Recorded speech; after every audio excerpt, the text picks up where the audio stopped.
So pinutol nga ng Denver Nuggets ang hawak na 7 winning streak ng Golden State Warriors mga kaibigan. Ang kakaiba pa dito ay walang Jamal Murray at Nikola Jokic sa Denver, nang halimaw sina Aaron Gordon, Michael Porter at Russell Westbrook. Credit din sa mga bench player ng Nuggets, solid ang ambag sa laban kaya natalo ang almost healthy lineup ng GSW. Ngayon sa pagkatalo ng Warriors dito ay marami ang nagtatanong at nagtataka ngayon kung ano ba nga daw ba talaga ang problema nila, bakit natalo sa short-handed na kalaban. Bago yan, ang ganda din ng bakbakan ng Minnesota Timberwolves kontra Indiana Pacers, kung saan sa init ng laban ay umabot pa talaga sila sa OT. Inaasahan naman din ang magandang laban kasi parehong may lakas po ang magkabilang kupunan. Sa overtime ng game nila ay 3-point contest ang nangyari mga kaibigan. Pumupukol ng threes ang Wolves at may sagot naman agad dito ang Pacers.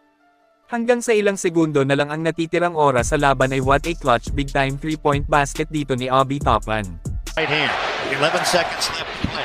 Driving off a Bryant screen to the wing, to the baseline, to the goal, across the lane, into the corner. An impossible three is drained by Toppin off the catch. He was floating. Dahilan para makuha ng Pacers ang panalo sa nag-iinit rin na kupunang Wolves, same sila sa Warriors na may hawak na 7 winning streak at parehong pinutol ng kanilang mga nakalaban na kupunan.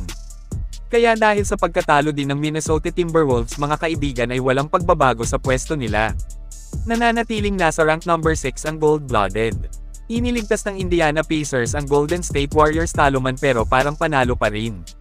Ngayon ay dito na tayo sa malaking dahilan kung bakit natalo ang GSW sa kamay ng kulang-kulang na Denver Nuggets mga kaibigan.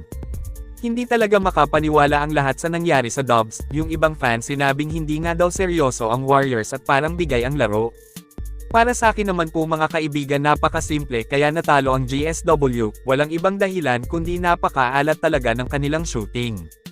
Na yan ay natural lang sa laro, hindi naman araw-araw Pasko, di nila araw ngayon kaya move on at mag-focus na lang sa sunod na laban. Si Steph Curry ay bumitaw ng 21 na tira at ang masama dito ay 6 lang ang naipasok niya. Ibig sabihin 15 na tira ang hindi pumasok, talagang napakarami po at halos lahat ay nanggagaling sa threes mga kaibigan.